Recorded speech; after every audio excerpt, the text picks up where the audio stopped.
Monsieur Mbani Sidibé, bonjour. Bonjour, Monsieur Kandé. Vous êtes le président de l'Union pour la défense des consommateurs de Guinée.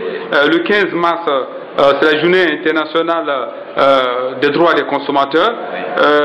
Quel est le thème justement qui a été retenu pour cette année?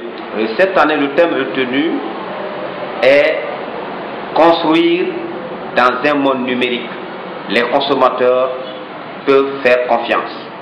C'est un thème mondial parce que vous savez aujourd'hui que la technologie du numérique ici a un impact dramatique ici sur la vie des millions de consommateurs parce qu'aujourd'hui cette nouvelle technologie donne des avantages énormes aux consommateurs en termes notamment en termes d'une meilleure communication, en termes de l'accès à l'information et surtout des choix, que ce soit des biens et des services qui sont sur Internet. Et c'est pourquoi donc c'est une journée qui doit être mise à profit par toutes les organisations de défense des consommateurs, de faire l'état des lieux, surtout de la qualité de l'Internet, du coût, de sa facturation et de l'accès des millions de consommateurs. Et c'est pourquoi donc c'est une occasion aussi, cette journée a été fêtée pour la toute première fois en 1983, c'est-à-dire la journée mondiale des droits des consommateurs le 15 mars, et c'est une journée mise à profit par toutes les organisations des consommateurs de faire la promotion des droits fondamentaux des consommateurs, d'exiger le respect de ces droits et de dénoncer les torts et les injustices causées aux consommateurs liés à l'économie du marché. Alors justement, il est clair pour personne aujourd'hui, lorsque nous faisons cas à notre pays, nous sommes en train d'assister à un passage extrêmement dramatique sur la situation des consommateurs. Et lorsque vous voyez aujourd'hui dans notre pays comment les questions des consommateurs se trouvent traitées, c'est aberrant. Parce que lorsque nous prenons aujourd'hui le secteur du numérique, je veux parler des postes et des nouvelles technologies de l'information et de la communication. Notamment la téléphonie. La téléphonie mobile. Les consommateurs guinéens rencontrent énormément de difficultés en termes de qualité de service, en termes de facturation et en termes de couverture. Parce que lorsque vous prenez les cahiers de charges et les conventions que tous ces opérateurs ont librement signés avec l'État guinéen, en 3 ans, tous ces opérateurs devaient être dans toutes les sous-préfectures et dans les chefs-lieux de toutes les préfectures et couvrir les grandes agglomérations. Mais le constat est triste. Par endroit, vous allez voir un seul opérateur, il est difficile de voir les 4 opérateurs dans une localité donnée. Et au-delà de ça, la qualité des services aujourd'hui, quand vous prenez les 3 yeux qu'on miroite, les 3 yeux sont purement formels. C'est un débat. Aujourd'hui, la plupart des consommateurs de l'intérieur n'ont pas accès. Et si tu prends aujourd'hui, tu fais une étude comparative, tu vas te rendre compte que assez de consommateurs guinéens vivent en campagne, en province. Mais chez nous ici, ils n'ont pas accès à l'Internet. Et les avantages liés, tel n'est pas. Donc c'est pourquoi nous dénonçons vigoureusement le comportement délibéré des organes de régulation chez nous. Je vais parler du Conseil national de régulation et l'ARPT qui en principe doivent mater tous les opérateurs récalcitrants qui ne respectent pas les dispositions des conventions et de leur cahier de charges. Mais très malheureusement, on assiste à des laisser aller et les organes de régulation préfèrent fermer leurs yeux sous ces violations et d'ailleurs, ce que nous mais est-ce qu'ils n'en tirent pas profit? C'est ça bon, aussi. Ça c'est notre débat.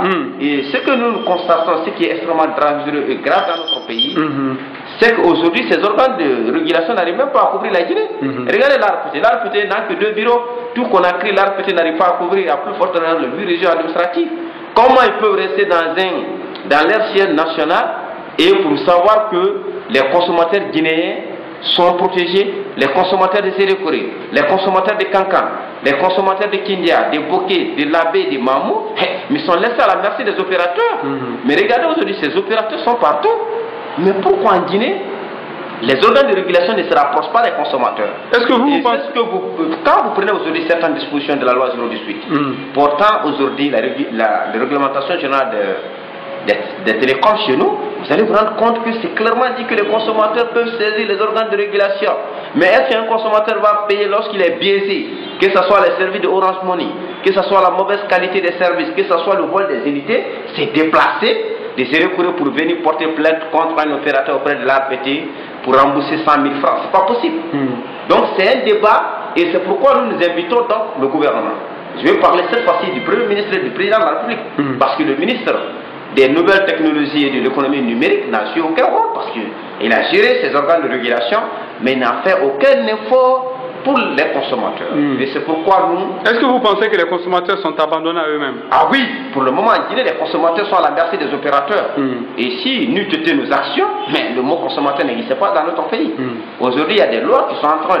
Quand tu prends la loi 018, là, il y a des dispositions qui traitent de la notion de consommateur, le renforcement de la capacité des consommateurs, les réclamations, mais dans les faits, les consommateurs non, ne sont pas informés par l'organe de régulation, l'a répété, et qui bénéficient des moyens et donc de l'État, non, ni par le ministère.